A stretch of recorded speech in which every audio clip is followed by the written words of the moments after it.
Clara Mercer traced the faded floral pattern on her mother's hospital blanket, the rough fabric a stark contrast to the sleek, sterile room. Her mother's shallow breaths were the only sound, each one a tiny chisel chipping away at Clara's resolve. At 24, Clara carried the weight of a lifetime of quiet disappointments, a string of goodbyes that had left her with a deep, aching need for something permanent, something to hold on to. She loved her kindergarten students with a fierce, protective tenderness, but their innocent demands couldn't mend the gaping hole in her heart, or the growing stack of medical bills that threatened to swallow them whole. She'd seen the advertisement online, discreetly placed on a forum for highly specialized medical services. It promised discretion, unparalleled compensation, and a chance at a new beginning, a surrogacy agency. Clara had scrolled past it a dozen times, her gentle nature recoiling from the clinical exchange, the idea of carrying a child for someone else. But then another bill arrived, followed by a doctor's grim prognosis for her mother, and the numbers on the screen no longer seemed abstract. They were a lifeline. The agency itself was a fortress of polished marble and hushed tones, far removed from the colorful chaos of her classroom. Clara felt like a stray feather caught in a powerful current, small and out of place. The woman who greeted her, Miss Albright, had a voice like silk and eyes that missed nothing. She spoke of ethical guidelines, medical screenings, and finally, a specific client. "He is a man of considerable influence," Miss Albright had said, her voice dropping to a near whisper, as if even the walls might be listening. "Reclusive, yes, but intensely private. He has very specific requirements." Clara had nodded, her throat tight. She'd read about him, of course, Marcus Knight. The name resonated through the city, a titan of Chicago real estate, rumored to have connections that ran deeper than the river. His projects dominated the skyline, glass and steel monuments to his uncompromising will. The sheer scale of his power was intimidating, a force Clara couldn't even begin to comprehend. Miss Albright slid a thick, leather-bound folder across the table. It was the contract. Clara's breath caught. It wasn't just a few pages. It was a tome, filled with legal jargon that swam before her eyes. Anonymity clauses were highlighted, stringent and absolute. This was a business arrangement, a transaction of the most intimate kind, stripped of all personal emotion. The child would be his entirely. Her role was merely to provide a vessel. Clara's fingers trembled as she reached for it, the weight of the document feeling immense in her small hands. It represented a sum of money that would erase all her mother's debts, secure her care, and perhaps, just perhaps, offer Clara a chance to rebuild her own life, free from the constant fear of loss. But it also represented a surrender, a step into a world where she would be bound by another's will, a powerful man's terms. The thought was daunting, yet a strange, almost primal instinct stirred within her. A part of her, long starved for security and stability, recognized the absolute power of the man behind the contract, and felt a flicker of something akin to a desperate, yearning safety. She was small and he was immense. He was cold and she was vulnerable, but he could protect, and she needed protection more than anything. She took a deep breath, the metallic scent of the opulent office filling her lungs. This was it. Her life and her mother's depended on this choice. Clara had spent days since reviewing the contract in a haze of internal debate. Every clinical term, every boundary felt like a chain, yet her mother's weakening coughs were a constant, painful reminder of why she was doing this. The money was a lifeline, a desperate necessity. With a deep, trembling breath, she had confirmed her acceptance. The meeting was set for Tuesday. The address led her to a towering edifice of glass and steel, Marcus Knight's corporate offices occupying its pinnacle. Clara felt acutely aware of her worn cardigan in the plush, silent reception area. The air smelled of expensive polish and unspoken power. A perfectly coiffed assistant led her to a vast corner office where floor-to-ceiling windows offered a dizzying panoramic view of the city, now dwarfed by the sheer height. He was already there, standing by the window, his back to her. Even from a distance, his presence was formidable. Marcus Knight. Taller and broader than she had imagined, his dark, impeccably tailored suit seemed to absorb the light. The assistant murmured a polite farewell, and Clara was left alone in the immense space with him. He turned slowly, and Clara felt her breath catch. His face was sharp, chiseled, almost severe. Dark hair, framed eyes the color of glacier ice. Cold, assessing, utterly unyielding. They swept over her, a slow, deliberate appraisal that made her feel entirely exposed, as if he could see every vulnerability she held. Yet, beneath the discomfort, a strange sensation stirred. It was a primal recognition of absolute authority, a powerful anchor. She felt tiny, fragile, under his intense, unwavering gaze, but also inexplicably seen. He didn't offer a handshake or a smile. His voice, when he spoke, was low, a resonant baritone that vibrated through the silent room. "Miss Mercer, thank you for coming." It was a statement, a clear expectation. He gestured to a sleek leather chair. Clara moved, her steps clumsy under his watchful eye. He sat, posture unyielding. He picked up the contract. "The terms are clear. This is a clinical arrangement. My child. Your role is purely to carry it to term. No emotional attachment, no expectation of contact after delivery." His words were clipped, precise, leaving no room for ambiguity. He spoke of schedules, medical protocols, and the robust security that would be put in place. Each pronouncement was a boundary, a rule, a non-negotiable decree. Clara listened, her hands clasped tightly in her lap, the air around her thick with his command. He was laying out his world, his terms, and she was merely a necessary component. There was no softness, no warmth in his tone, only an unwavering declaration of ownership and control. A shiver ran down her spine, a mix of apprehension and something deeper. His dominance was absolute, undeniable. As he spoke of the security that would surround her, Clara felt a strange, almost dizzying sense of relief. For so long, she had fought battles alone, carried burdens too heavy.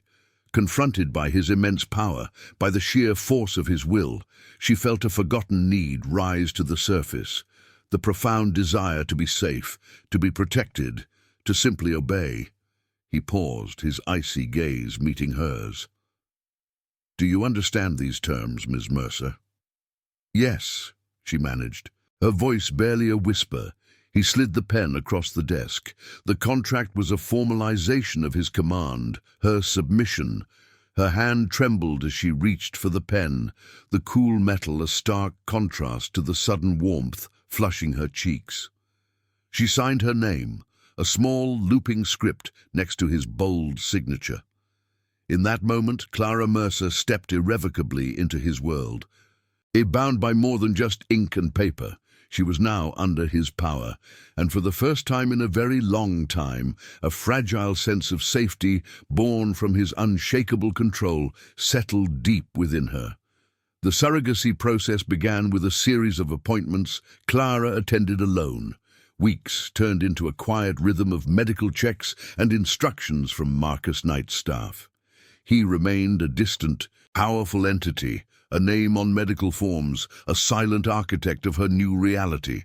Clara tried to maintain a semblance of her old life, teaching her kindergarten class, visiting her mother, but the weight of the secret, the profound purpose growing within her, made everything feel fragile, temporary. She was a vessel, living on borrowed time in her own world before she fully entered his. One crisp afternoon, leaving a medical clinic tucked away in a quiet Chicago neighborhood, Clara was lost in thought about the tiny flutter she'd felt that morning. Her mind was on the minuscule life within her, not the busy street. A sudden, screeching blur of metal and a horn blast ripped through her reverie.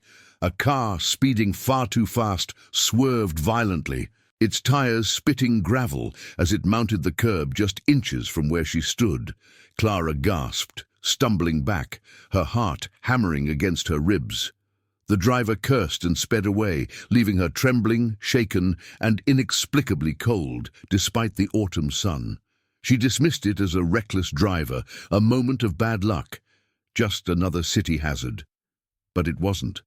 Later that evening, as Clara tried to calm her racing pulse with a cup of chamomile tea, her phone rang. It was an unfamiliar number. She answered, her voice still a little shaky. "Miss Mercer." The voice was unmistakably Marcus Knight's, low and resonant, cutting through the quiet of her small apartment like a steel blade. There was no greeting, no pleasantry, only raw command. "My security detail reported an incident outside your medical appointment today, a near collision." Clara felt a sudden chill that had nothing to do with the lingering autumn air. He knew, he had known before she even fully processed it herself. His reach was absolute. "It was just a reckless driver," she stammered, trying to sound nonchalant. His response was immediate, unyielding. "It was not. It was a targeted threat, and it tells me the anonymity clause is no longer viable." Before Clara could form a coherent thought, he continued, his tone leaving no room for argument. "My lawyers are formally dissolving the anonymity agreement. Effective immediately, you are moving into my penthouse. You and my child will be under my direct, personal protection. My car will pick you up in 1 hour. Pack only essentials. The rest will be arranged." The line clicked dead. Clara stood frozen, the phone still pressed to her ear. She was stunned, overwhelmed. He hadn't asked. He had commanded. Her life, her entire world, had just been uprooted in a single unwavering declaration. A part of her panicked, fearing the loss of her fragile independence. But another deeper part, the one that had secretly yearned for an anchor, felt a strange, dizzying rush of relief. He had taken control, completely. True to his word, a sleek black car arrived precisely an hour later. The driver was a burly man with watchful eyes. Clara, clutching a small bag, felt like she was stepping into another dimension. The journey to his penthouse was swift, the city lights blurring into an abstract masterpiece outside the tinted windows. The penthouse was a breathtaking expanse of glass, steel, and muted tones, occupying the entire top floor of one of Marcus Knight's towering creations. It was beautiful, undeniably, but cold, vast, and utterly silent. Clara felt like a small bird released into a gilded cage, the sheer luxury overwhelming her simple sensibilities. Floor-to-ceiling windows offered a spectacular view of the Chicago skyline, but they also felt like walls, enclosing her in his world. Marcus was there, waiting in the expansive living area, a dark, imposing figure against the backdrop of the glittering city. He didn't speak, merely watched as she entered, his gaze sweeping over her, assessing. His presence alone filled the immense space, making her feel even smaller, more vulnerable, yet paradoxically safer than she had in years. His staff, a series of quiet, efficient individuals, showed her to a magnificent guest suite. It was larger than her entire apartment, decorated in elegant, impersonal shades of grey and cream. Every amenity imaginable was provided, but the freedom to leave, to live her own life, was not. Clara quickly learned the new rules of her existence. Security protocols were exhaustive, her movements outside the penthouse carefully scheduled and always accompanied. Her diet, her sleep, her well-being, everything was monitored, controlled. Marcus, though still often distant, was a pervasive presence. She felt his watchful eyes even when he wasn't in the room, a silent, powerful guardian. The first few days were a strange adjustment. She missed the simple chaos of her classroom, the familiar comfort of her small apartment. But as she watched the snow begin to dust the city outside the vast windows, a profound sense of safety settled over her. She was no longer battling alone. His power, once intimidating, now felt like an impenetrable shield. His commands, once stifling, were now simply the boundaries of her protection. She was in his world, under his rules, utterly at his mercy. And for the first time in a very long time, Clara felt a deep, unwavering peace in her submission to his undeniable strength. Clara found the transition to Marcus Knight's world disorienting. Her own apartment, small and filled with the comforting clutter of a life lived, felt a universe away from the penthouse's stark, breathtaking luxury. Here, every surface gleamed, every object was placed with deliberate precision, and the silence was so profound it often hummed in her ears. She missed the cheerful chaos of her kindergarten classroom, the sticky fingers and loud giggles that had once defined her days. She missed the freedom to walk out her door without a security detail, to simply be without a silent, powerful man's authority shaping her every move. Yet, as the days blurred into a new rhythm, Clara's gentle nature began to find small ways to adapt. She brought a tiny potted succulent from her old apartment, placing it on the polished wood of her bedside table, a splash of green in the muted landscape of her new room. She started humming soft, wordless tunes as she moved through the vast spaces, a quiet melody that seemed to soften the edges of the cold, modern decor. She was still a feather, but perhaps one slowly settling into a nest, however gilded. Marcus, for his part, remained an enigma. He was often absent, consumed by his empire, but his presence was always felt. His staff, a team of impeccably efficient individuals, catered to her every need, arranging healthy, carefully planned meals and ensuring her comfort. He monitored her health, her appointments, her overall well-being, but strictly from a clinical business perspective. Clara knew he was protecting his investment, his heir, but the sheer meticulousness of his care was a powerful, undeniable force. She would catch him sometimes, his gaze sweeping over her from across the expansive living room, sharp and assessing. She felt exposed under his scrutiny, yet never truly vulnerable. He was watching, yes, but he was also guarding. One quiet afternoon, as a soft snow began to fall outside the panoramic windows, Clara found herself drawn to a forgotten craft. She unearthed a small ball of soft cream-colored yarn she'd packed, along with a pair of delicate knitting needles. Her fingers, accustomed to guiding small hands in art projects, now moved with a quiet, soothing rhythm, forming tiny stitches. A small pair of baby booties began to take shape, each loop a silent prayer, a hopeful whisper for the life growing within her. It was a secret act of nesting, a quiet rebellion against the sterile, businesslike nature of her surrogacy contract. A small piece of herself she poured into the coming child. She kept the booties tucked away in a drawer, a private solace. But one evening, after a particularly long day of calls and meetings, Marcus found them. Clara had stepped out of her suite for a moment, leaving the drawer slightly ajar. When she returned, he was standing by the window in her room, his back to her, as he often was, a dark silhouette against the city lights. But his head was turned, his gaze fixed on the open drawer. Clara's heart fluttered. She saw the tiny, half-finished booties nestled amongst her clothes. She braced herself for a terse comment, a reminder of the boundaries, the clinical nature of their agreement. She held her breath. He didn't speak. He simply stood there, his broad shoulders squared, his gaze unreadable. Clara watched, a strange mix of apprehension and curiosity stirring within her. For a long moment, the only sound was the faint hum of the building.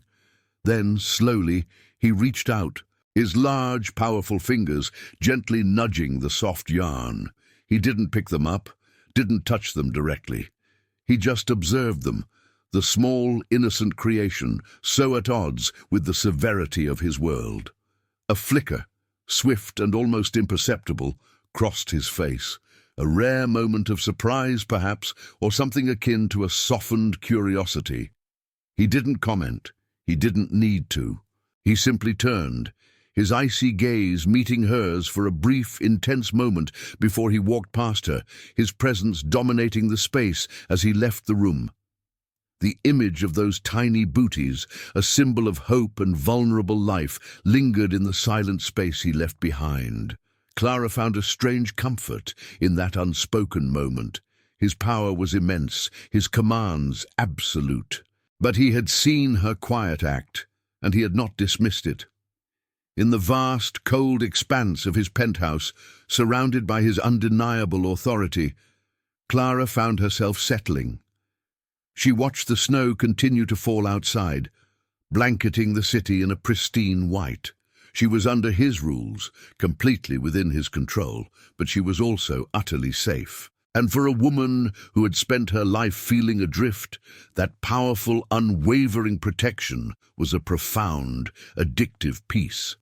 She yielded to his strength, finding an unexpected solace in the sheer force of his will, a quiet haven in his dominant world. Clara found herself settling into a peculiar routine within the gleaming expanse of Marcus Knight's penthouse. The initial shock of being uprooted had given way to a quiet acceptance, a subtle shift in her internal landscape. Her days were structured around medical checkups, appointments with nutritionists, and carefully supervised outings for fresh air, all orchestrated with the precision of a military operation. She still missed the familiar warmth of her old life, the comforting clutter of her apartment, but she understood that comfort was a luxury she could no longer afford. Safety, however, was now an absolute. She had brought a few more small items from her apartment, a beloved worn copy of a classic novel, a handful of smooth river stones she'd collected as a child, and a faded photograph of her mother before illness had taken its toll.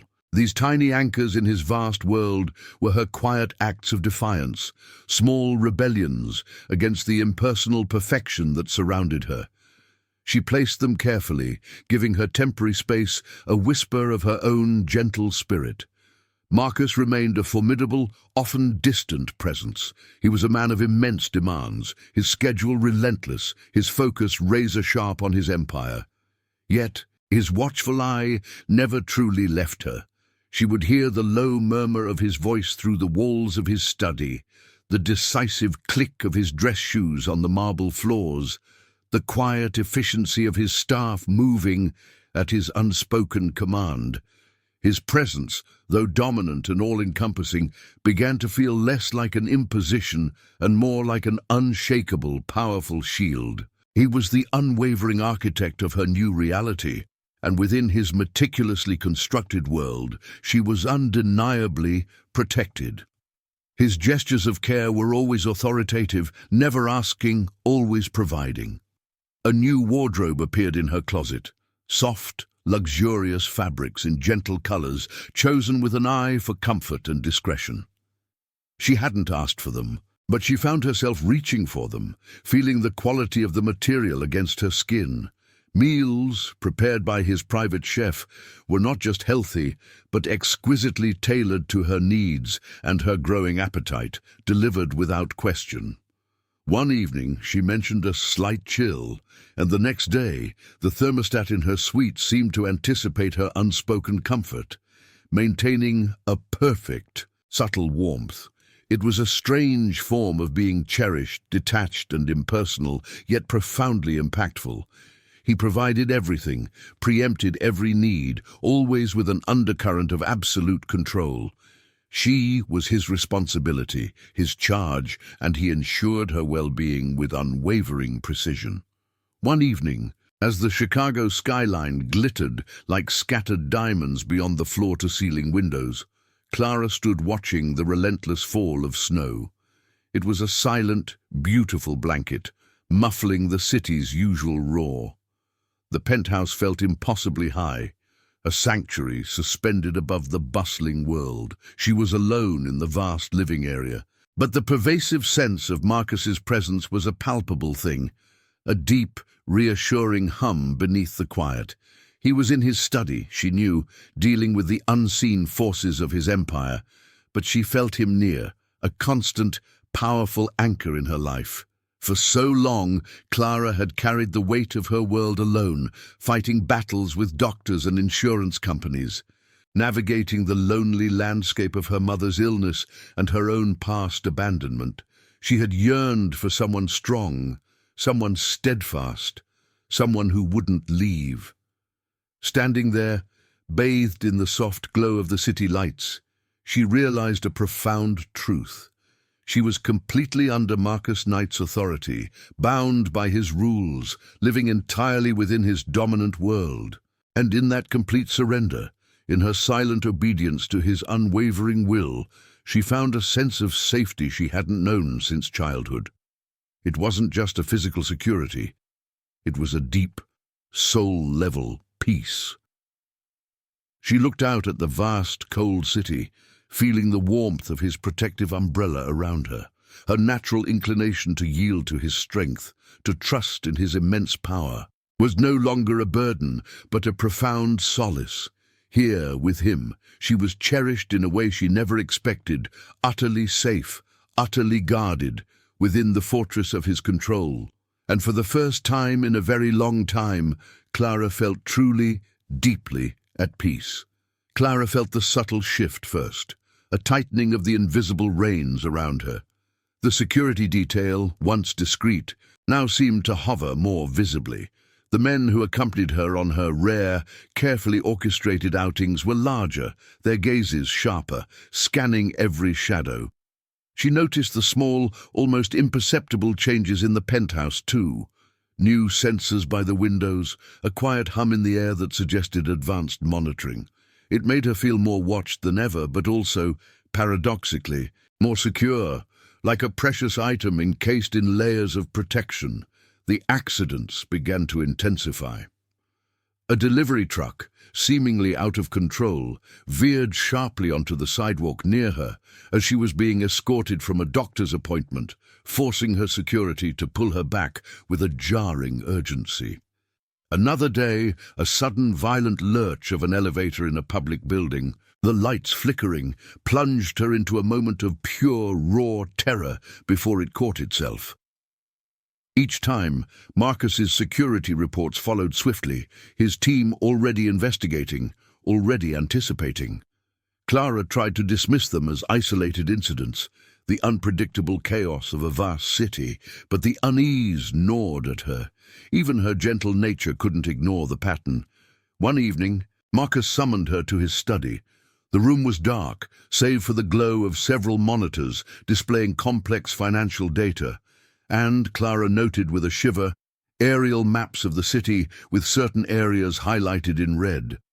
He stood by the window, a silhouette against the city lights, his back to her. His presence filled the large room, a dense, unwavering force that commanded her stillness. He turned slowly, his glacial eyes fixing on her. Clara felt the familiar jolt of his gaze, that intense appraisal that stripped away all pretense. Her heart began to pound a slow, heavy rhythm against her ribs. "The incidents," he began, his voice a low, resonant rumble that vibrated through the silent air. "They are not accidents. My team has confirmed a deliberate pattern. A rival developer, a man named Sterling Vance, has made it his mission to undermine my operations. He's ruthless, and he's discovered your existence." Clara gasped, the name a cold shock. Sterling Vance. She'd seen articles about him, a shadowy figure often mentioned in the same breath as Marcus, always in opposition, but to be targeted, to be leverage. The reality of her precarious situation crashed over her. Fear, sharp and cold, coiled in her stomach. It wasn't just about the money now, it was about her, about the precious life growing inside her. Marcus took a step towards her, his gaze unwavering, his presence growing more imposing with each inch. He stopped before her, his height towering over her, his broad shoulders seeming to block out the very light from the window. He sees you as my weakness, my vulnerability. He believes he can use you to get to me." His voice hardened, dropping to a dangerous growl that sent a shiver down Clara's spine. "He is mistaken." He reached out, his large hand brushing her arm, a fleeting, almost possessive touch that sent a jolt through her. "You are mine now, Clara, and that child is mine. No one touches what is mine." The words were a decree, an absolute declaration of ownership that left no room for doubt or argument. Clara felt a dizzying rush of emotions, fear at the sheer ruthlessness in his tone, but also a powerful, almost intoxicating sense of relief. He wasn't just stating a fact, he was laying claim, unequivocally. He was declaring war on anyone who dared to threaten her, dared to threaten his. He moved behind her, and Clara felt the unexpected weight of something warm and heavy settle over her shoulders. It was his coat, thick and dark, smelling faintly of expensive cologne and his own unique, masculine scent. The fabric was rough against her skin, but the gesture, the undeniable physical manifestation of his claim, sent a wave of profound safety washing over her. It was a shield, a fortress, wrapped around her, binding her to him. "There is no going back to anonymity, Clara," he stated, his voice now closer, deeper, vibrating just behind her ear. "You are under my personal protection. Every move you make, every breath you take, will be guarded. You will obey my instructions without question. Do you understand?" Clara, enveloped in his coat, in his presence, in his absolute command, felt her fear recede, replaced by a quiet, fierce certainty. She was his, completely. Her voice, when she spoke, was barely a whisper, but it was unwavering. "Yes, Marcus, I understand." She felt the insidious fear of the outside world, of the unseen threats, begin to dissipate, replaced by the profound, addictive comfort of his absolute control. She was no longer alone, no longer vulnerable. She was under his wing, his possession, his to protect. And in that powerful embrace of his dominance, Clara felt an unshakable, all-consuming peace. Her world had shrunk to the confines of his will, but within those boundaries, she was finally truly safe. The penthouse, already a monument to Marcus Knight's formidable power, transformed overnight into an impregnable fortress. Clara felt the change in the very air, a heightened tension, a palpable hum of vigilance. Guards, no longer discreet shadows, were now clearly visible, their imposing forms stationed at every entrance, patrolling the corridors. Their faces were impassive, their eyes constantly scanning, missing nothing. New technology seemed to sprout from the sleek walls. Small, dark lenses that swiveled almost imperceptibly, silent sentinels monitoring every approach. The city, once a sprawling spectacle outside the floor-to-ceiling windows, now felt like a dangerous wilderness from which she was meticulously protected. Marcus himself was more present, a constant anchoring weight in her new reality. He was often in the expansive living area, or his study just down the hall, taking calls that Clara sometimes heard as a low, relentless murmur of command and strategy. Even when he was occupied, his focus was undeniably on her safety. She felt his watchful gaze whenever he entered a room, a quick assessing sweep that confirmed her presence, her well-being. His presence, so immense and dominant, had become a pervasive comfort, a powerful shield that never wavered. Clara, initially overwhelmed by the sheer scale of the new security, found her fear slowly, inexorably, replaced by an unshakable trust in him. She saw the lengths he went to, the cold, ruthless efficiency with which he eliminated potential breaches, the unwavering determination in his eyes. There was no question of his commitment. Her safety and that of the child was his absolute priority. He was a force of nature, and she was caught in his powerful current. But she was not drowning. She was being carried, protected, cherished in a way she had never known. His demands, once daunting, now felt like the secure boundaries of a gilded cage. Her routine became even more rigid. Outings were curtailed, her communication monitored, her every move accounted for. She no longer questioned. She simply complied. When he dictated a new schedule for her medical appointments or instructed her to remain within the penthouse's inner security perimeter for the day, she nodded, her compliance immediate and unquestioning. There was no argument, no resistance, only a quiet, deep understanding that his will was absolute, and in her submission to it, she found an unexpected, profound peace. One afternoon, as she sat quietly reading in the living room, a soft blanket draped over her growing form, Marcus entered. He wasn't looking at her, but she felt the shift in the air, the sudden density of his presence. He walked to the vast windows, staring out at the city as if personally willing it to bend to his will. His hands were clasped behind his back, his shoulders broad, radiating a raw power that thrummed through the silent room. Clara watched him, her heart filled with a mixture of awe and a strange, quiet devotion. He was her protector, her guardian, the unyielding wall between her and the dangers of the world. She knew he wasn't doing this for her specifically, but for the child, for his lineage. Yet the protection enveloped her completely, making her feel cherished, invaluable. He turned then, his glacial eyes sweeping over her, a flicker of something unreadable in their depths. "Are you comfortable, Clara?" His voice was low, a rumble that resonated with authority, yet held a subtle undercurrent of concern. It wasn't a question that invited discussion, but a command for information. "Yes, Marcus," she replied instantly, her voice soft, unwavering. She met his gaze, offering her complete surrender in that simple answer. A faint, almost imperceptible nod. He didn't say more, just watched her for another long moment, his presence unwavering. Before turning back to the window, Clara felt a warmth spread through her, a deep, contented sigh settling in her chest. She was his, completely, and in the absolute safety of his control, she knew a peace more profound than any freedom she had ever known. She yielded to his strength, finding solace in the sheer force of his will, utterly secure within his fortress. The fortress that Marcus Knight had built around Clara and his unborn child tightened its grip with each passing day.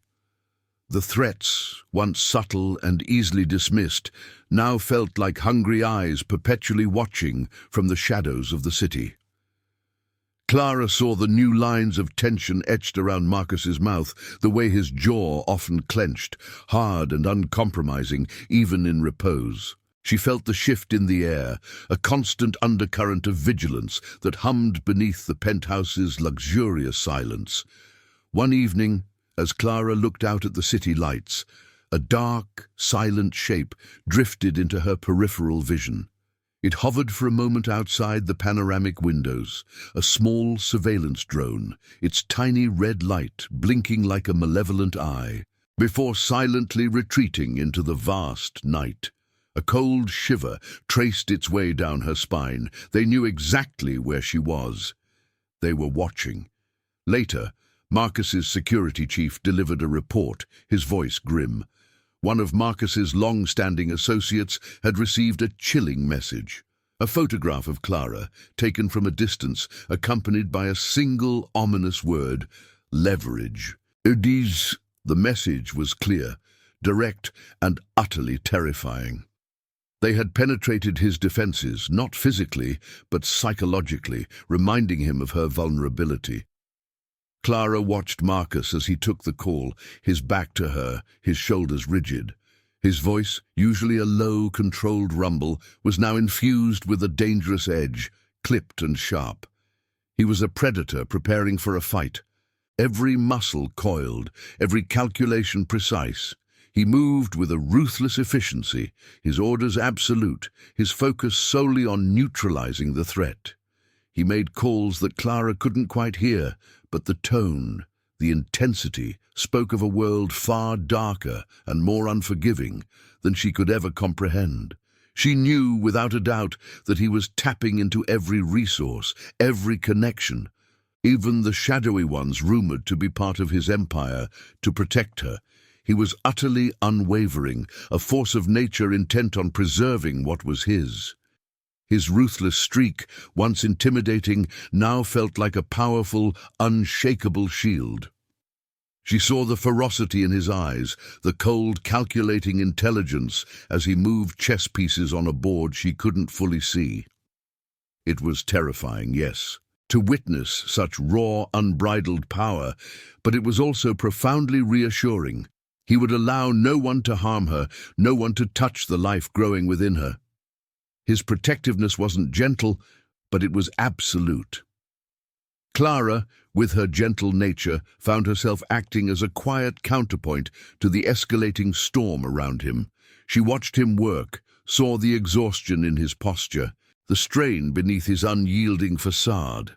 One evening, as he sat hunched over his laptop, illuminated by the harsh glow of the screen, she quietly brought him a warm mug of herbal tea, the steam curling softly in the air. She placed it gently beside him, her fingers brushing his arm for a fleeting moment, a soft, unspoken gesture of support. He didn't look up immediately, but she felt the subtle shift in his posture, a momentary easing of his rigid tension. Later, as he finally pushed away from his work, his gaze met hers across the vast living room. His eyes, usually glacial, held a flicker of something she couldn't quite decipher. Acknowledgement, perhaps, or a rare glimpse of the immense pressure he carried. He didn't speak, didn't need to. Clara simply offered him a soft, quiet smile, a silent affirmation of her trust, her unwavering presence. She was his anchor, a still point in the swirling chaos of his world. She didn't question his methods, didn't challenge his decisions.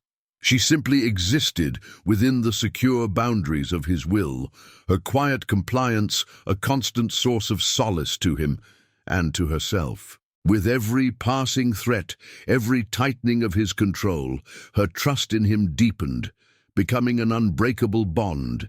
She was his to protect, his to command, and in that absolute surrender, Clara found a deep, abiding peace, utterly safe within the fortress of his power, the fortress that Marcus Knight had built around Clara and his unborn child, tightened its grip with each passing day. The threats, once subtle and easily dismissed, now felt like hungry eyes perpetually watching from the shadows of the city.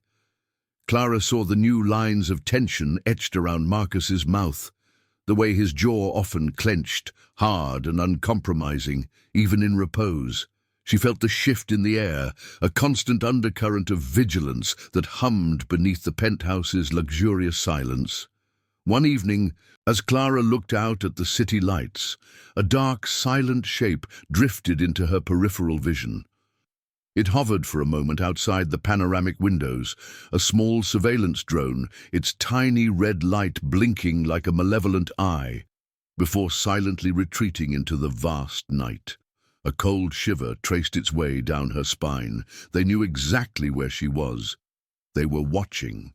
Later, Marcus's security chief delivered a report, his voice grim. One of Marcus's long-standing associates had received a chilling message, a photograph of Clara, taken from a distance, accompanied by a single ominous word: leverage. The message was clear, direct, and utterly terrifying.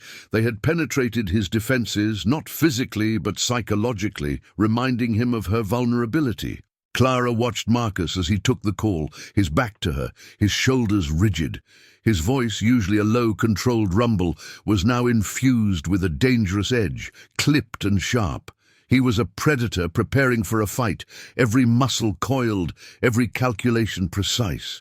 He moved with a ruthless efficiency, his orders absolute, his focus solely on neutralizing the threat. He made calls that Clara couldn't quite hear, But the tone, the intensity, spoke of a world far darker and more unforgiving than she could ever comprehend.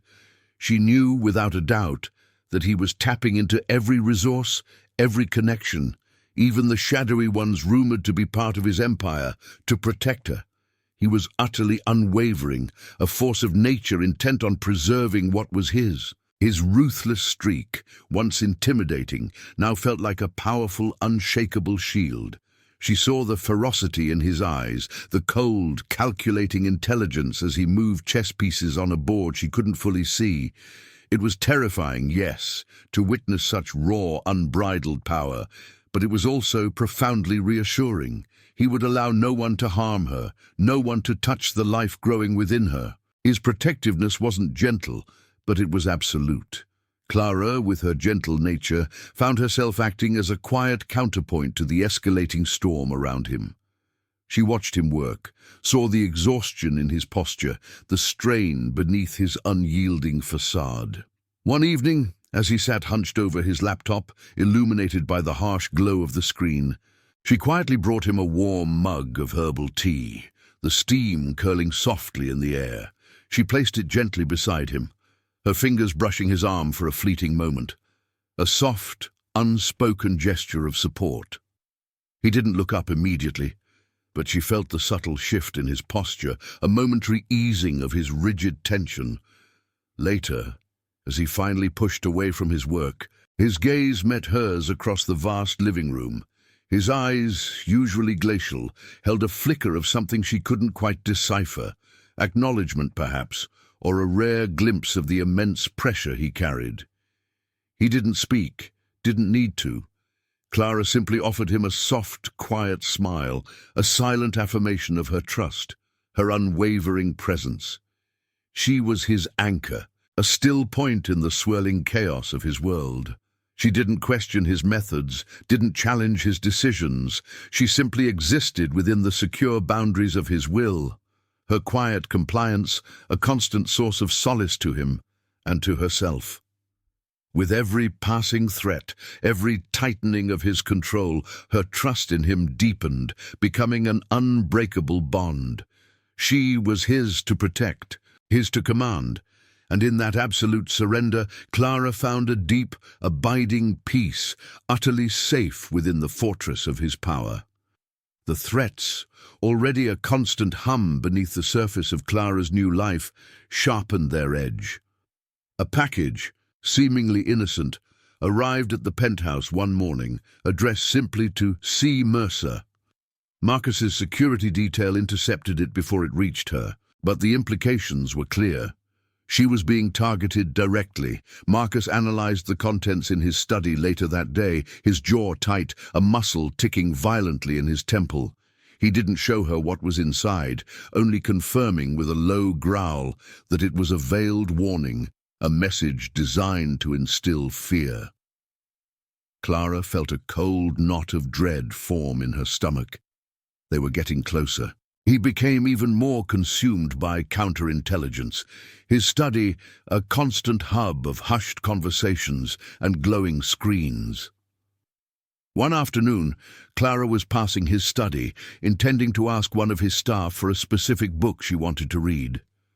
The door was slightly ajar, and Marcus's voice, sharp and urgent, cut through the quiet. He was on a video call, his back to the door, his attention fully absorbed.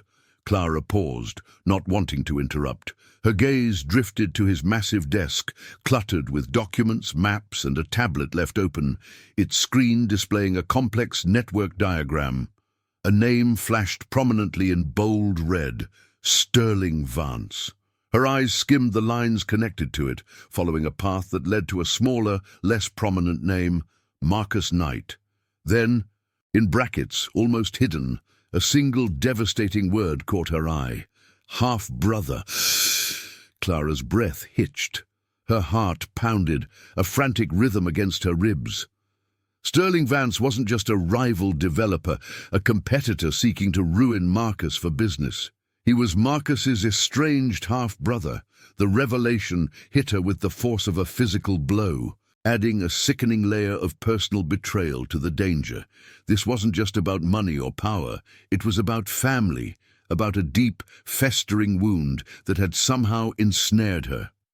The world, already so precarious, suddenly tilted on its axis. She backed away from the door, her steps silent, her mind reeling. The implications were staggering. This wasn't just a war, it was a blood feud. And she was caught squarely in the middle, carrying the very air that fueled the conflict. The cold ruthlessness Marcus displayed, the lengths he went to protect his lineage, suddenly made a different, darker kind of sense.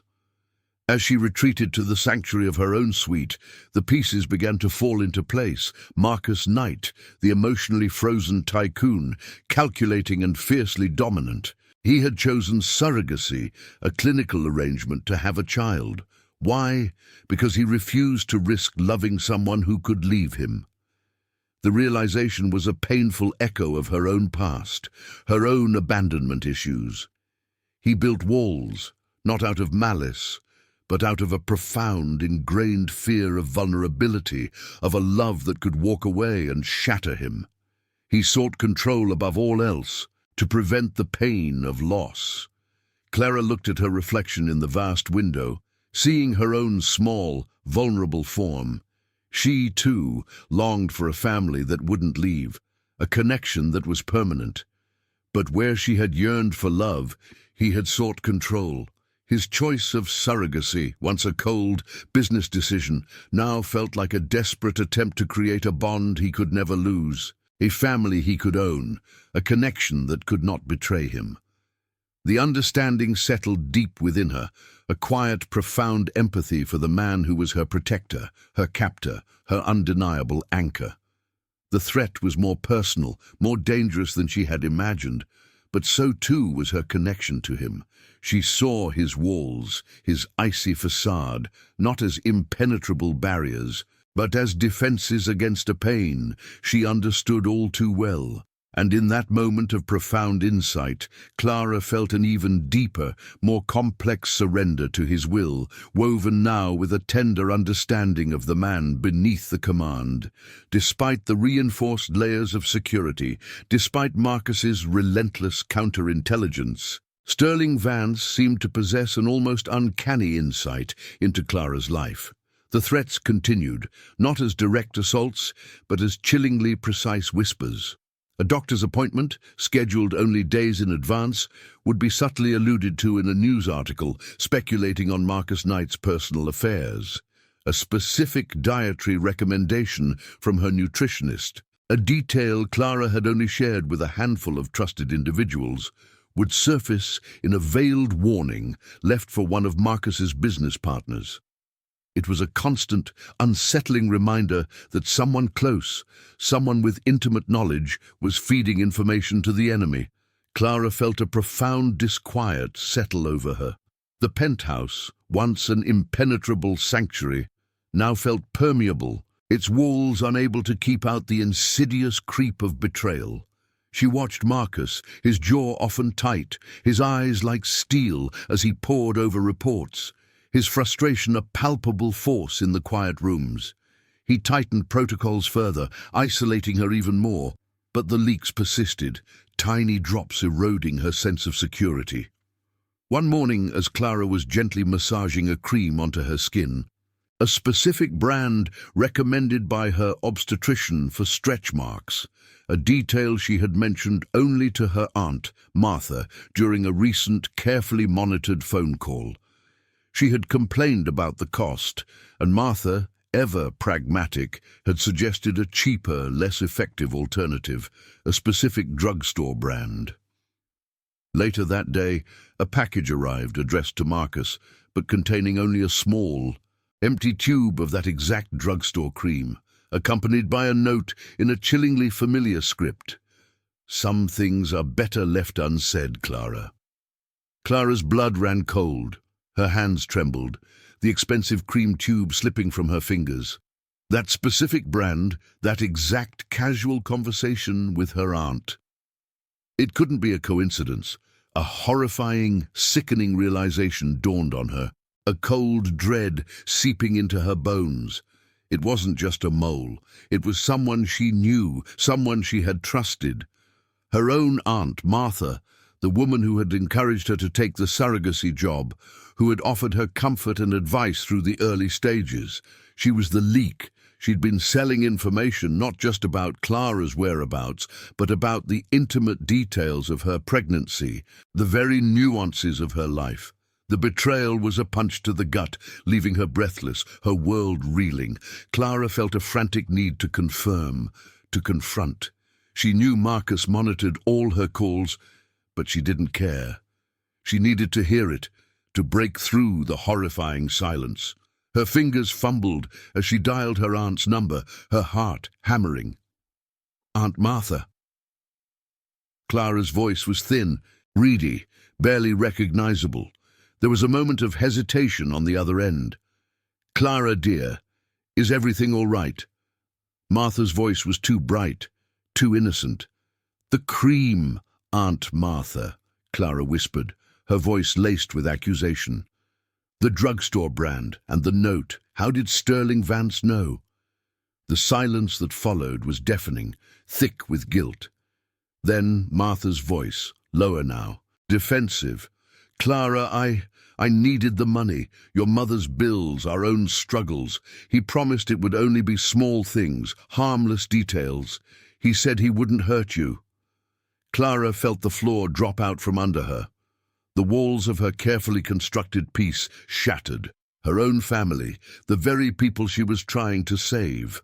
The betrayal was absolute, leaving her hollowed out and trembling. As Martha continued to babble excuses, Clara felt a powerful, cold presence behind her. She didn't need to turn to know Marcus was there. He must have been listening, his security system having flagged the unusual intensity of her call. His shadow fell over her, immense and unyielding. The phone was gently but firmly taken from her hand. Marcus's voice, when he spoke into the receiver, was stripped of all warmth, all emotion, a terrifyingly calm declaration of war. "Martha, consider this your final warning. You will cease all contact. If you breathe another word, if you so much as think of Clara again, you will regret it. This is not a request." He hung up, the click of the phone echoing like a gunshot in the silent room. Clara stood frozen, tears streaming down her face, not just from the betrayal, but from the raw, terrifying power of his wrath. He hadn't raised his voice, but the cold fury in his tone had been absolute, chilling her to the bone. He turned to her, his glacial eyes sweeping over her tear-streaked face. His expression was grim, unreadable. He didn't offer comfort, didn't need to. His presence alone was the comfort, the promise of retribution. He reached out, his large hand gently closing over her arm, a possessive, anchoring grip. "She will not trouble you again," he stated, his voice low and unwavering, a decree that resonated with finality. "No more outside contacts. No one you speak to will be unsupervised. You are mine, Clara, and I will ensure your safety, even from those you once trusted." Clara felt her world shrink further, her fragile independence dissolving entirely, but in that moment, enveloped in his absolute power, her hand clasped firmly in his. She didn't resist. She leaned into his strength, feeling the terrifying yet profoundly comforting certainty of his control. He had become her entire world, her only safe haven. And in her utter submission to his dominant will, Clara found a deep, unwavering peace, knowing that within the fortress of his power she was finally truly safe. The threats, already a constant chilling hum beneath the surface of Clara's life, now escalated into a roar. The relative quiet of the penthouse, once a sanctuary, was shattered by the news that ripped through the city. A car bomb detonated near a secured route Marcus regularly used, not far from one of his construction sites. It was a clear, brutal message, delivered with devastating precision. No one around Marcus Knight was safe. Clara heard the news from the hushed, grim voices of Marcus's security detail. Her blood ran cold. The images flickering on the news channels, even from a distance, painted a terrifying picture of chaos and destruction. She imagined Marcus, his formidable presence facing such a direct assault, and a deep, visceral fear coiled in her stomach. This wasn't just about business anymore, it was about survival. Marcus returned to the penthouse hours later, his face a mask of cold fury. His usual impeccable suit was slightly disheveled, a dark stain of grime on his sleeve, as if he had been too close to the blast, or perhaps already in the thick of the aftermath. His control, usually absolute, was visibly strained. His jaw was set, his eyes burning with a dangerous primal fire Clara had never witnessed before. He moved through the penthouse like a storm cloud, his presence radiating a raw, untamed power that made the very air crackle. He didn't speak of the incident directly to her, not in detail, but his actions were a terrifying testament to his rage. He disappeared into his study, the low, intense rumble of his voice carrying through the walls for hours. He was a predator, pushed to his limits, ready to unleash a retaliatory strike with devastating force. Clara knew without a doubt that he was tapping into every shadowy connection, every ruthless resource at his disposal, to eliminate the threat, to dismantle Sterling Vance's world piece by piece. His methods, once a source of intimidation, now felt like the only possible response to such brutality. He was utterly unwavering, a force of nature intent on preserving what was his. His fury, however, was not just directed outwards. It wrapped around Clara, pulling her even closer into his orbit. The last vestiges of professional distance between them dissolved entirely. He became more present, his gaze more intense, more possessive. He would often just appear in the living room, standing silently, watching her, his eyes sweeping over her growing form as if reassuring himself of her safety, of the life within her. He didn't ask her to stay near, he simply ensured she had no other choice.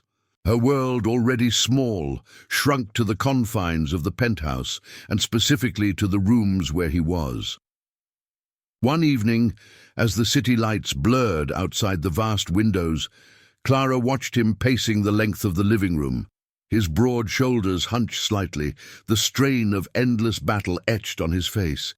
He was on the phone, his voice a low, dangerous growl, issuing commands that promised dire consequences. He was fighting for her, for their child, against an enemy who had dared to touch his world. Clara felt an overwhelming surge of trust, a deep, unwavering devotion. She didn't question his methods, didn't recoil from the darkness she sensed within him. Instead, her gentle nature became his quiet strength, a still point in the swirling storm of his rage. She rose from her seat, a silent, almost ethereal presence, and walked towards him. He ended the call, his hand still gripping the phone, his eyes distant, lost in the battle. Clara reached out, her small hand gently taking his free one. His skin was warm, calloused, a stark contrast to her own.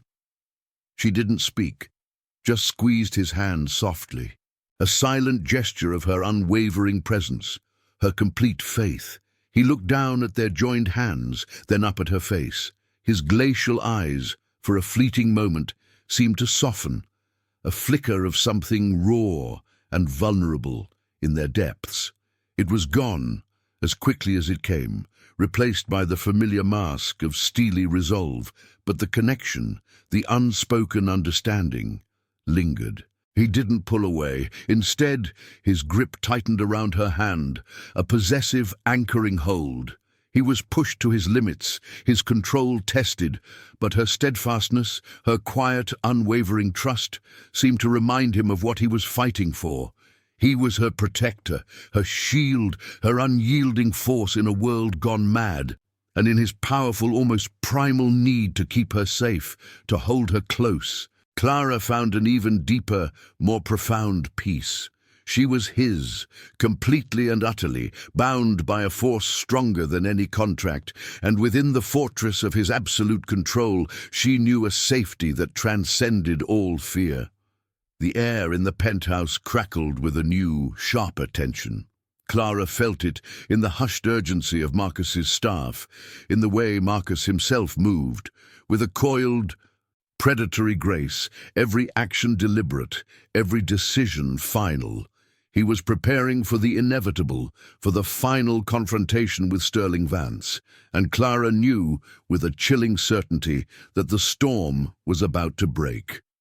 Marcus spent endless hours in his study, the low murmur of his voice a constant presence, issuing commands, marshalling resources, orchestrating a complex defense and offense. Clara would often see him emerge, his face etched with fatigue, but his eyes burning with an unshakable resolve. He was a general on the eve of battle, and she was the most precious, most guarded asset in his fortress. He left nothing to chance when it came to her.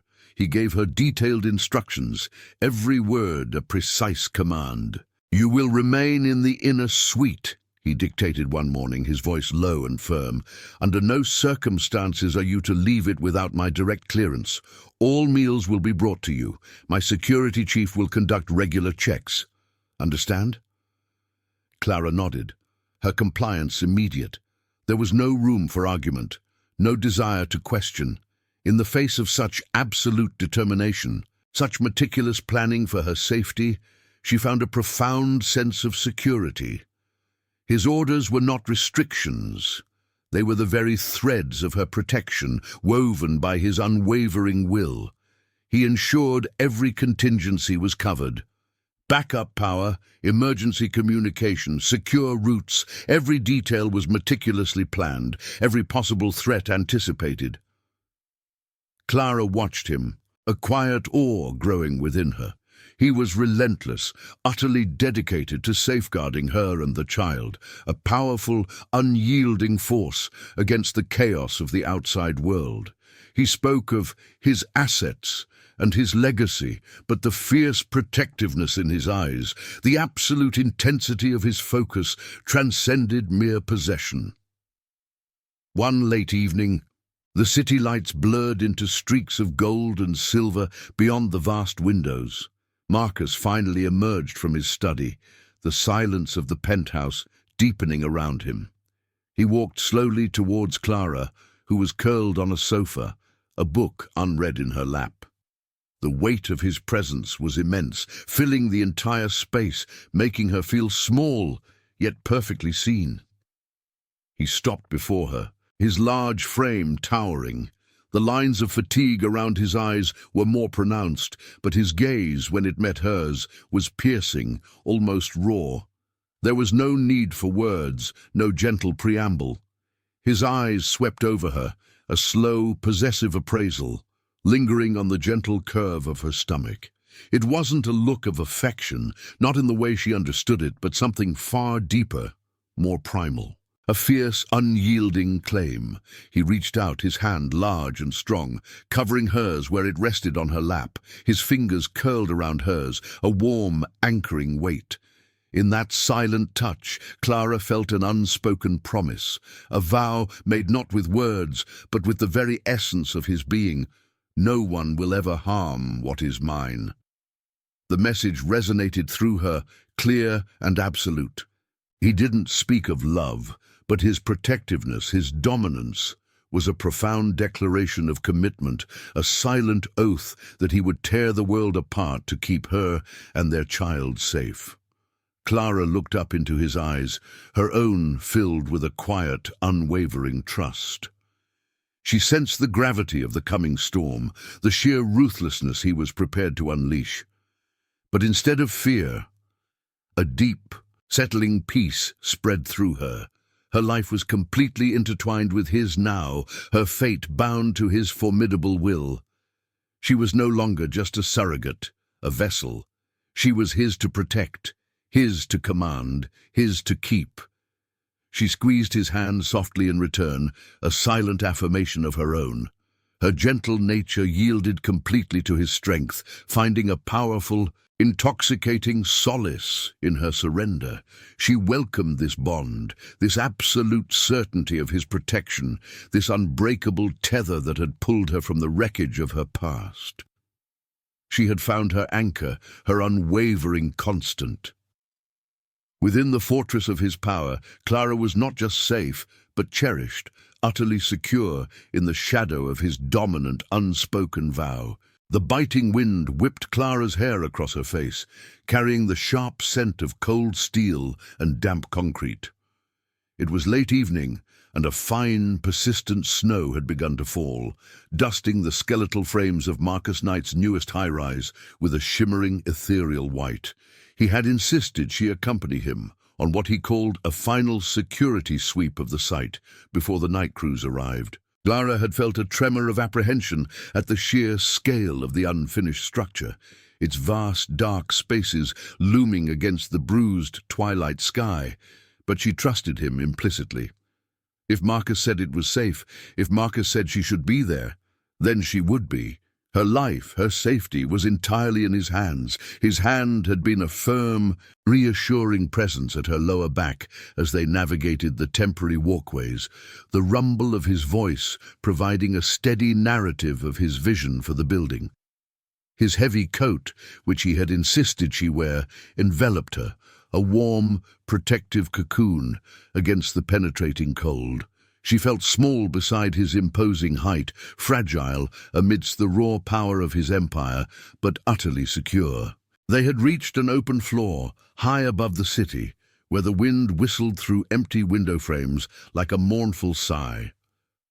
Marcus was pointing out a distant landmark, his profile sharp against the glowing city below, when it happened. A low, guttural thud vibrated through the steel floor beneath Clara's feet. It wasn't the familiar groan of construction, but something deeper, more sinister. Her heart leapt, a sudden cold dread gripping her.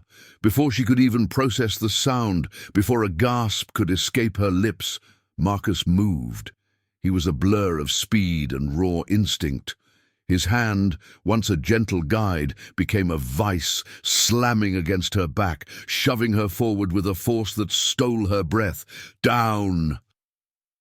His voice was a primal roar, sharp as a whip, cutting through the sudden, deafening crack that erupted around them. The world exploded into chaos. A series of thunderous blasts tore through the unfinished structure below, sending shockwaves through the very foundations. The floor bucked violently, throwing Clara off balance. Dust, thick and suffocating, billowed up around them, turning the cityscape into a blinding, choking whiteout. The air filled with the terrifying shriek of twisting metal, the groan of fracturing concrete, the splintering crash of wood. Scaffolding, a complex web of steel and planks, began to peel away from the building's exterior, plummeting into the abyss with horrifying momentum. Clara stumbled, her knees buckling, but Marcus was already there. He didn't just shield her, he became her shield. He threw his massive body over hers, pressing her down onto the gritty concrete floor, his broad back an impenetrable wall against the onslaught. Her face was pressed into his chest, the solid, unyielding muscle of him a stark contrast to the terror that raged around them. She could feel the rapid, powerful beat of his heart against her ear, a relentless drum of fierce protection. Above them, the air was thick with the rain of debris, small stones, shards of glass, fragments of metal. She heard the sickening thud of something heavy hitting Marcus's back, a muffled grunt escaping his lips, but he didn't move. He held her tighter, his arm like an iron band across her waist, pinning her to him. Through the swirling dust, through the gaps in the collapsing steel, Clara saw them. Dark figures, emerging from the choking haze, armed and moving with chilling purpose. They weren't rescue workers. They were coming for her, for his child. A wave of icy terror washed over Clara, threatening to consume her, but Marcus's body was a fortress, his presence an absolute, undeniable command against the fear. She was small, vulnerable, caught in a maelstrom of violence, but she was under his protection. His dominance wasn't just psychological now, it was physical, visceral, absolute. His refusal to yield, his unshakable resolve to keep her safe, was the only certainty in a world that had just been ripped apart.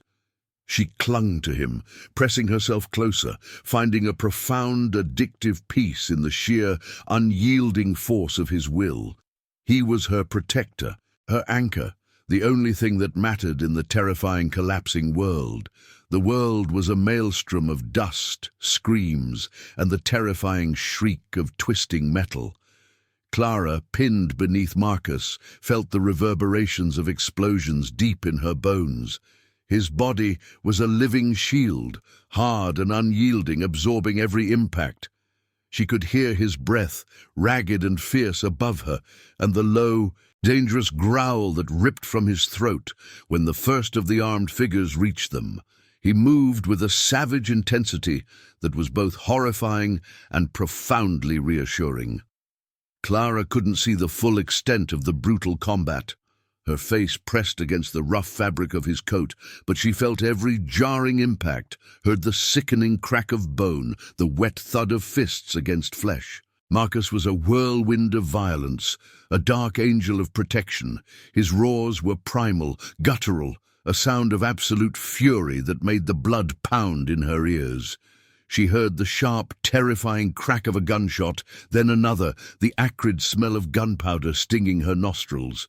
He was fighting with every fiber of his being, a force of nature unleashed, protecting her, protecting his. Debris rained down around them, small stones and shards of glass pinging off his broad back, but he didn't flinch, didn't loosen his grip.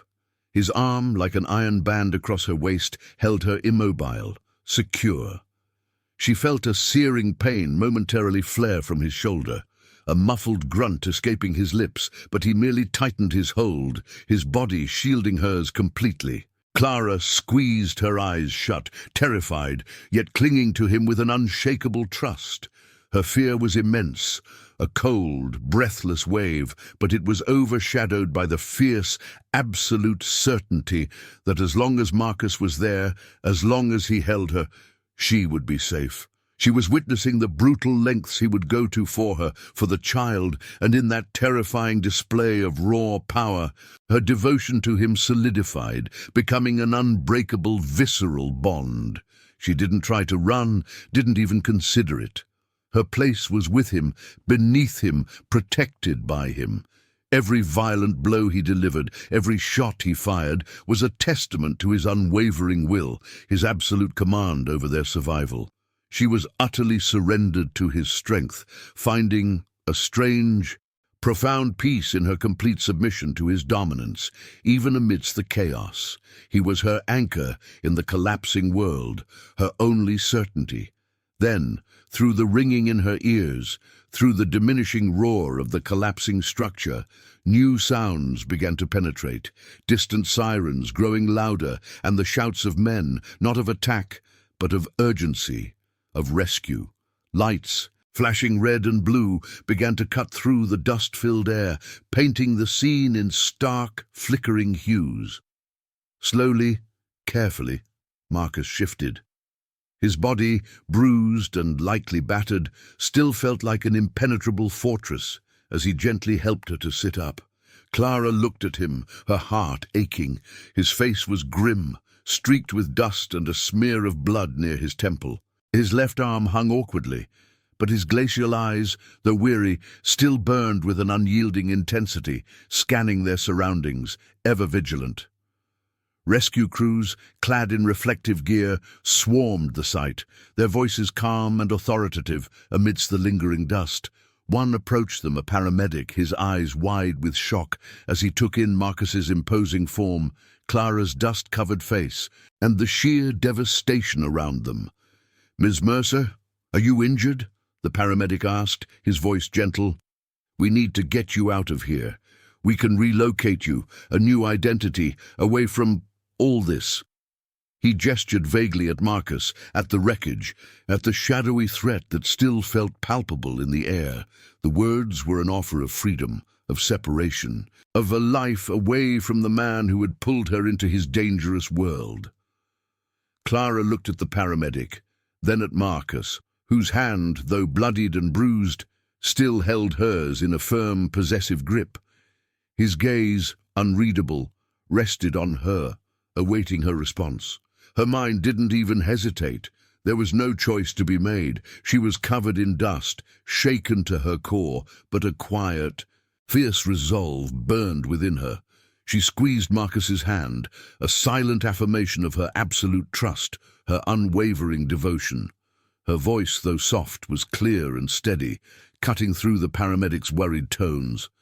"I'm not going anywhere without him," she insisted, her eyes meeting Marcus's for a long, powerful moment. "I'm going home. With him." Marcus's grip on her hand tightened further, a silent acknowledgement, a powerful claim. In that moment, Clara knew, with a deep, unwavering certainty, that her safety, her heart, her very being were irrevocably bound to this formidable man.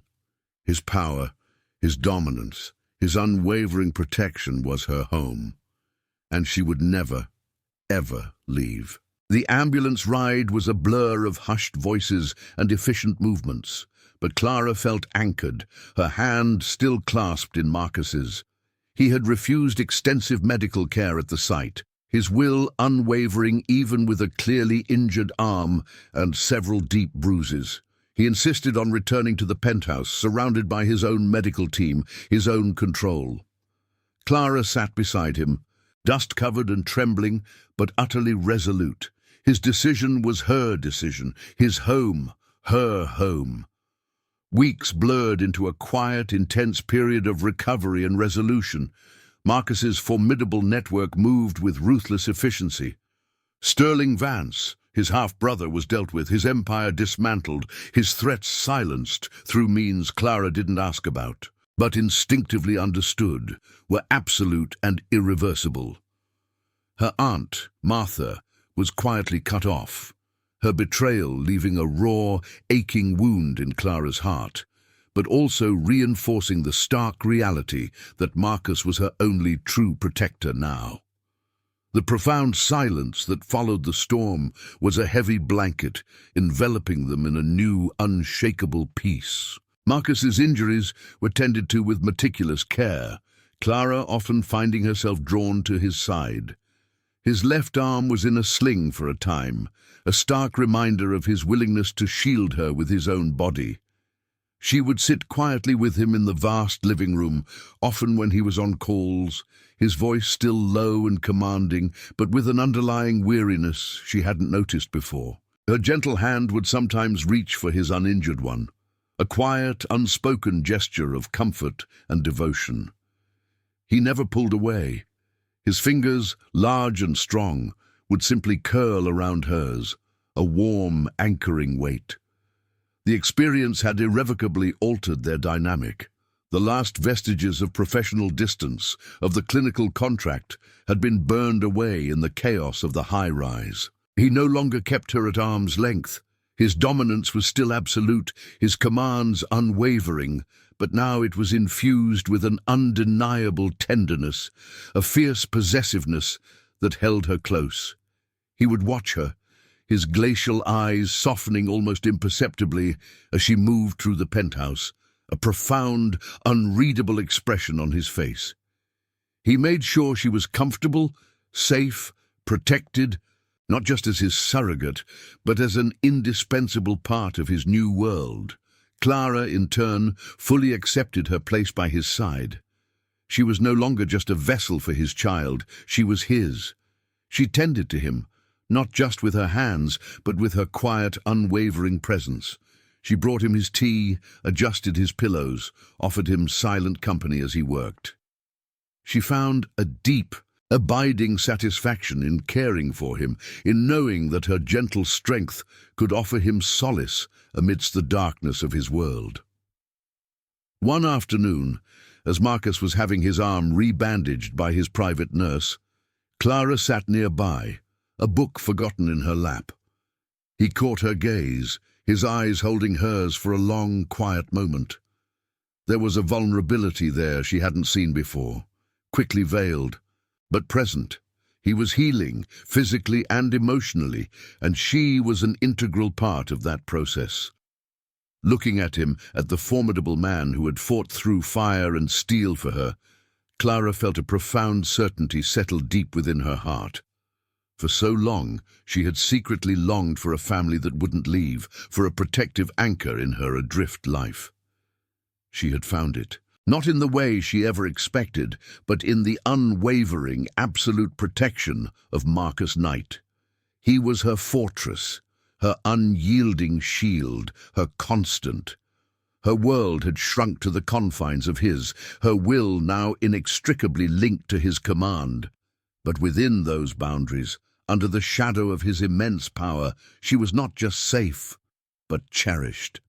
She leaned into his strength, into his absolute control, finding a deeper, more profound peace than any freedom had ever offered. She was his, completely and utterly, and in her unwavering devotion, Clara knew she had finally found home. Months later, the penthouse gleamed under a soft, late-morning sun, but its vastness no longer felt cold or impersonal to Clara. It was home, filled with a new kind of warmth, a soft, cooing sound that echoed through the luxurious spaces.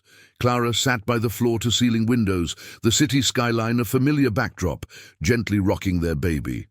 Tiny knitted booties, the very pair she had started weeks ago in her suite, now adorned miniature feet, kicking playfully against her hand. A soft lullaby, wordless and soothing, hummed from her lips, a melody of profound contentment. The child, a perfect, healthy boy with Marcus's dark hair and a surprising hint of Clara's gentle features, stirred in her arms, his small hand grasping her finger with a strength that belied his size. Clara gazed down at him, her heart overflowing.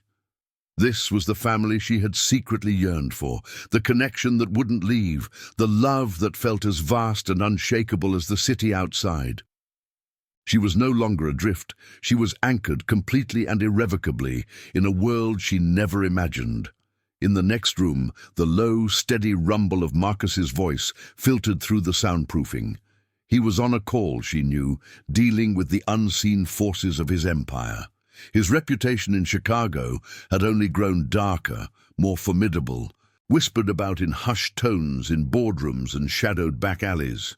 The events of the high-rise, the brutal aftermath, had solidified his status as an unyielding force, a man who would dismantle mountains to protect what was his. His methods were ruthless, his commands absolute, but Clara understood now that every calculated move, every formidable decision was ultimately a safeguard, a way to build an impenetrable fortress around the life they had created. He was protecting his empire, yes, but more fiercely, more profoundly, he was protecting his family. Later that evening, as the city lights began to twinkle into existence, Clara was still in the nursery, the baby finally asleep in his crib. She was tidying a small stack of books when she felt the shift in the air, the familiar, powerful presence that announced his arrival. Marcus stood in the doorway, his silhouette immense against the soft glow of the hallway lights. He didn't speak, simply watched her for a long moment, his glacial eyes sweeping over her, a silent, possessive gaze that held a depth she now instinctively recognized as his unique form of love. He walked into the room, his powerful presence filling the small space, making the nursery feel even more intimate, more secure. He moved with a quiet grace that belied his massive frame, approaching the crib, his gaze softening almost imperceptibly as he looked down at their sleeping son. A faint, almost ghost of a smile touched his lips, a rare, private moment of tenderness. Then he turned to Clara. He reached out, his large hand gently taking her arm, his fingers wrapping around her, a familiar anchoring weight. He didn't pull her, but his presence alone drew her closer, a magnetic force she no longer resisted. She leaned into his strength, her small hand finding its way to his chest, feeling the steady, powerful beat of his heart beneath her palm. He led her to a small, upholstered chair, clearly too small for his imposing size. He settled into it, his massive frame curling awkwardly but without complaint. Then, with an unspoken command, he drew Clara onto his lap, her body fitting perfectly against his, her head resting against his broad shoulder. He wrapped his arms around her, a fierce, protective embrace that encompassed her, encompassed their new life. He held her, and the child sleeping nearby, an empire of love built not on soft words, but on unshakable protection, on absolute command, on a dominance that had become her profound solace. He was the man who never meant to love, who had sought only an heir. But now, his eyes, dark and intense, held a profound sense of peace, a fierce, possessive joy. Clara, utterly safe within the fortress of his power, felt her heart swell. She was his, completely, eternally, cherished in the formidable shadow of his unwavering will. If you enjoyed this story, tell us where you're watching from and subscribe to Tales of Power and Desire to keep up with our intense romances.